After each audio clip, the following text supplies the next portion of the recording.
We're diving straight into Friedrich Engels' foundational 1877 text, Anti-Dühring. We'll be neutrally unpacking his really detailed breakdown of socialist theory alongside his incredibly sharp critique of a rival thinker. We're going right to the source material to see exactly how Engels analyzed the shift from early utopian ideals to what he called historical materialism, and how he systematically dismantled the alternative economic models of his day. Let's get into it.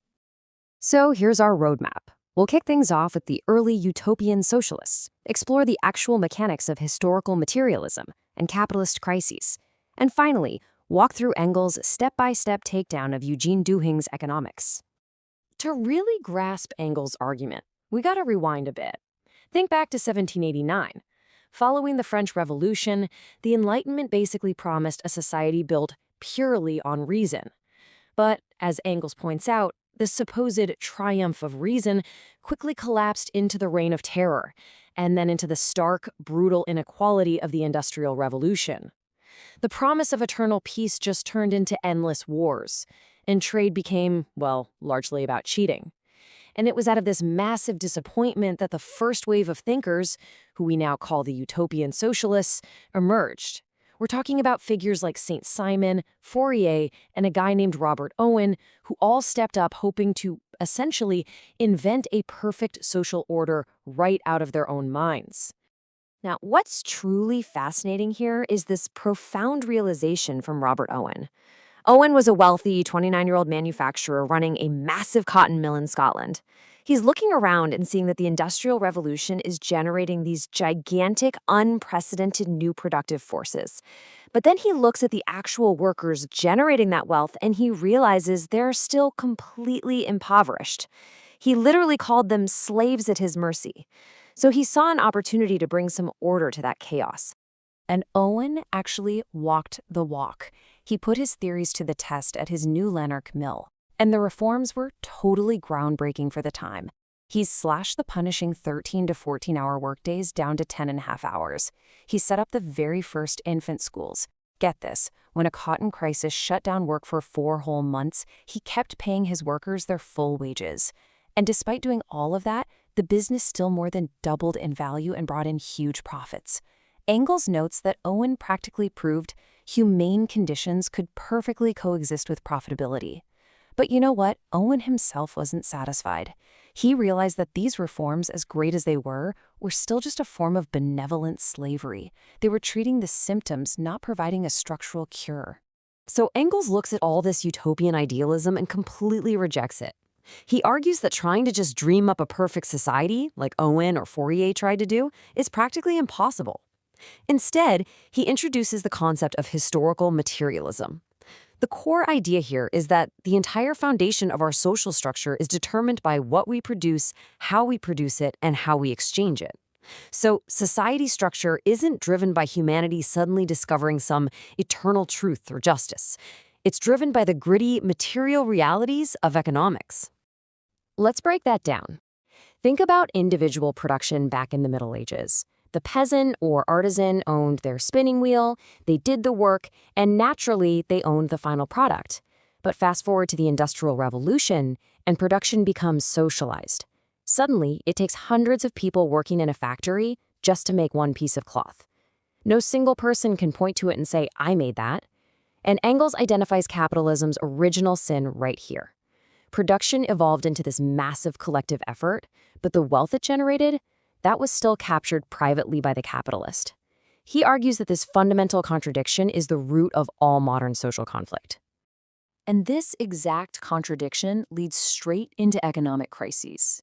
Engels gets into an explicit debate with Eugene Dühring over why economies actually crash. Dühring argues that crises are just occasional hiccups caused by the masses underconsuming, but Engels completely shuts this down. He points out that, historically, the masses have always underconsumed under various exploiting classes for thousands of years. No, the new phenomenon, the real culprit behind modern crashes, is the anarchic, unplanned overproduction that is specifically inherent to capitalism. This dynamic creates what is basically a continuous, vicious circle. There's this intense compulsion to constantly innovate and expand, which inevitably leads to unplanned overproduction. The markets get completely flooded. But because the workers aren't paid enough to buy back the very things they produce, the goods just sit there unsold. That triggers a commercial crash, credit vanishes, factories board up, and productive forces are literally destroyed. It's a completely absurd boom and bust cycle, and it might sound awfully familiar to us today. Society ironically suffocates under the weight of its own excess abundance, and workers starve simply because they produced too much. To explain the solution to this chaos, Engels uses this absolutely brilliant metaphor involving electricity. He says unmanaged blind economic forces are exactly like the destructive power of a lightning storm. They just ravage society with these violent, uncontrollable crashes. But once we actually understand their nature and actively harness them through planned, socialized production, the storm clears.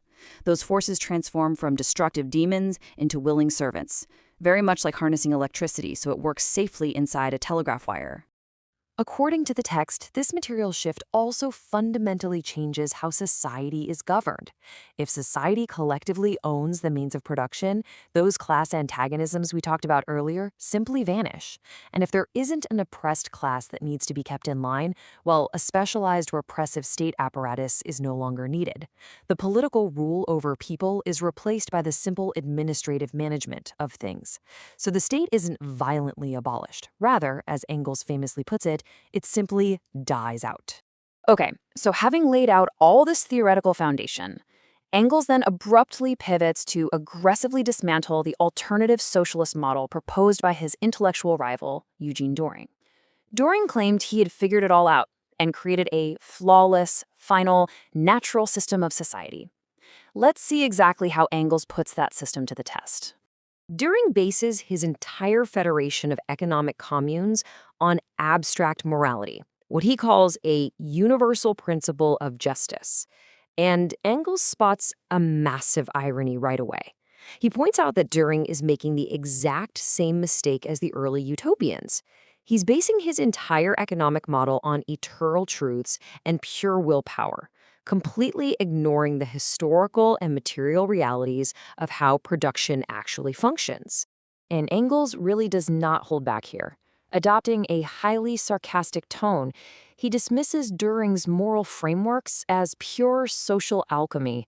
It's like a wizard trying to use modern chemistry to find the philosopher's stone.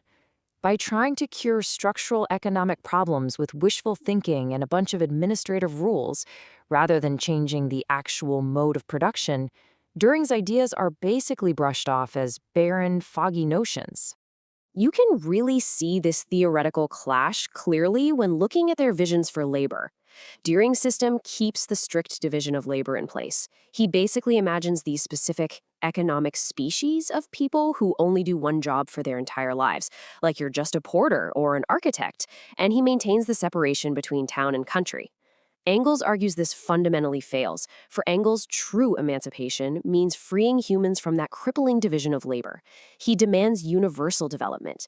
Imagine a world where machinery handles the grueling, repetitive tasks, giving individuals the freedom to blend agriculture, industry, and mental pursuits to develop all of their faculties. But the ultimate mechanical breakdown of Dühring's system happens in his distribution model. Dühring proposes that all members receive equal wages for equal labor time and that they get paid in actual metallic money. This is where Engels delivers his absolute knockout blow. He argues that money has its own natural, objective laws. You can't just override the nature of money with simple communal rules or well-meaning principles of justice. Let's trace the logic of this knockout blow step by step because it's brilliant. If a commune pays everybody the exact same wage, the single bachelor is naturally going to have a surplus, while a worker trying to feed a large family will inevitably struggle.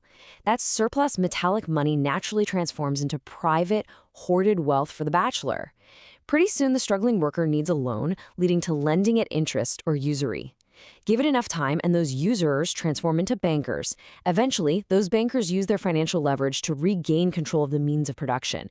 So by trying to keep metallic money in a supposedly equal commune, human behavior and the very nature of money will inevitably rebuild the exact same capitalist hierarchy you are trying to escape. So, as we wrap up this explainer, we're left to ponder this core tension from Engels' critique.